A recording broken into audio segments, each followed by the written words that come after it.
Bonjour tout le monde, aujourd'hui je vais vous présenter un nouvel outil donc qui s'appelle Keyflow. Nous avons, une multitude de layers, et donc grâce à Keyflow, ce que l'on va pouvoir faire, c'est une animation, de type motion design avec, du coup, une animation progressive, hein, qui va s'effectuer soit de gauche à droite ou de, droite à gauche. Donc on va effectuer une petite animation sur le scale en Y, donc je vais faire ça immédiatement. Donc pour l'instant, on n'a aucune clé, on va se positionner en 12 par exemple. On va sélectionner l'ensemble des clés, donc je vais bien m'assurer de commencer par le layer du bas, puis vers le layer du haut. Ça me permettra de modifier simultanément, vous voyez, les valeurs ici. Donc à ce moment-là, je m'assure d'être bien à 100, sur l'image 12, mais sur l'image, du coup 1, on va se mettre à 0. On va repasser ici en 24, on va se mettre à 0. Donc j'aurai une petite animation. Donc ici, ça s'élève, puis ça se rabaisse, donc de manière simultanée. L'idée en fait, c'est donc grâce à cet outil, de me permettre de créer des intervalles entre chacune des clés ici, donc sur, tous les layers, de manière simultanée. Ce que l'on va faire donc, c'est que l'on va mettre, 2, en offset, hein, c'est pas mal. On va, sélectionner l'ensemble des clés, mais avant tout, on va les, coloriser. On va mettre un petit label. Donc ici, je vais sélectionner eh bien, la frame 0 grâce à Cell, Keys, donc ça me permettra de sélectionner l'image courante par rapport à la tête de lecture, donc et ça sur l'ensemble des layers et je m'assure d'être en plane, par exemple.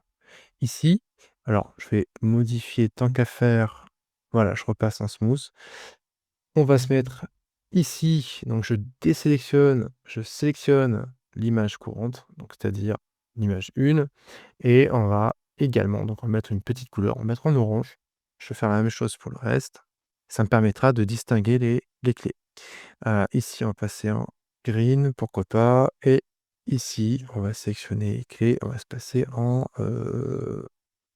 purple. Voilà. Très bien. Donc ce que je peux faire maintenant, c'est sélectionner l'ensemble des clés.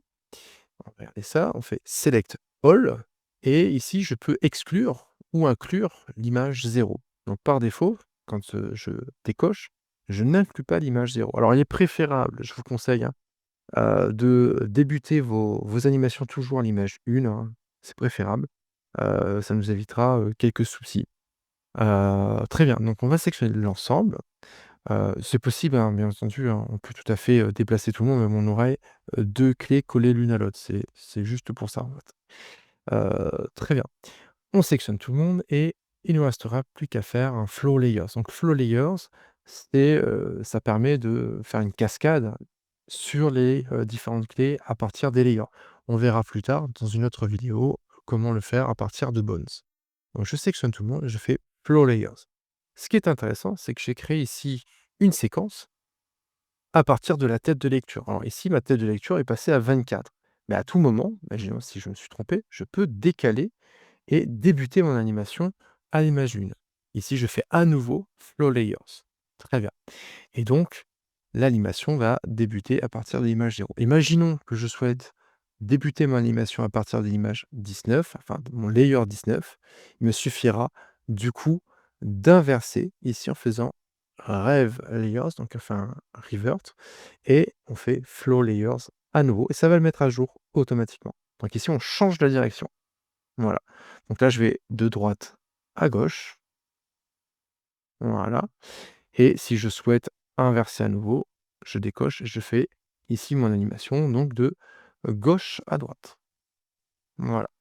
Ce que l'on peut noter, c'est qu'à l'image 0 justement sur le rest pose, nous avons du coup, nos barres, hein, qui sont, apparentes.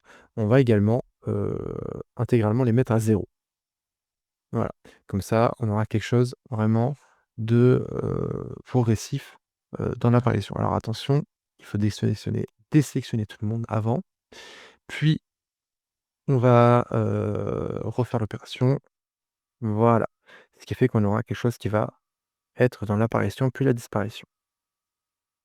Très bien. Voilà un petit peu pour cet outil. On a la possibilité donc de faire, comme vous l'avez vu tout à l'heure, Cell Key, mais je peux aussi faire un Cell Key grâce Orange. Donc si je souhaite sélectionner on va dire, allez, de l'image 36 à l'image, 60, admettons, bah, j'écris 36 en in, 60 en out et ça me permettra de sectionner une tranche. Donc ici, celle qui, ça me permettra de sectionner toutes les clés qui sont dans cette, tranche, c'est dans ce range. Très bien. Pour resectionner à la tête de lecture, je mets 0, 0. Très bien. Imaginons que je souhaite sélectionner maintenant par catégorie de couleur, comme on l'a vu tout à l'heure, bah, je vais prendre ici purple, voilà, et je fais by color cette fois-ci. Bon, l'avantage, c'est que je peux sélectionner tout le monde simultanément, déplacer tout le monde et pourquoi pas, donc grâce à Align, réaligner tout le monde. Donc ça, c'est très intéressant, ça me permettra de créer d'autres effets, pourquoi pas, à notre animation. Voilà, c'est assez intéressant. Très bien. Donc d'autres subtilités, bien entendu, hein, lorsque, je sélectionne, ceci, je pourrais bien sûr faire un copier et puis pourquoi pas un coller. Si ça ne me plaît pas, je peux très bien sélectionner cette, rangée de clés et faire clear. Très bien. Je peux bien sûr tout sélectionner, mais aussi tout désélectionner. Admettons que je souhaite faire, eh bien, un cycle. Et bien, il va falloir sélectionner l'ensemble des clés. Moi, je fais Cell All et il vous suffira tout simplement de faire Cycle. Alors attention, lorsque je sélectionne depuis l'interface ici, si je fais directement ici Cycle, vous voyez, c'est grisé puisqu'il ne sait pas, heu, quoi prendre. Donc il faut ne pas oublier de cliquer ici dans donc la timeline et à ce moment-là, vous pourrez faire à nouveau Cycle ou à nouveau Cycle. OK? Donc je fais Cycle et on a l'ensemble des clés donc qui est bien en cycle. On va regarder un petit peu ce que ça donne maintenant. Voilà et voilà. Très bien. Voilà un petit peu, hein, pour cet outil. Quoi d'autre? Eh bien, je crois que j'ai à peu près tout dit, hein, sur, la manière dont ça fonctionne avec les layers. Alors vous avez des subtilités au niveau, eh bien, des courbes en Bézier. Ça, je ferai donc une autre vidéo, hein, plus spécifiquement sur l'utilisation des courbes de Bézier.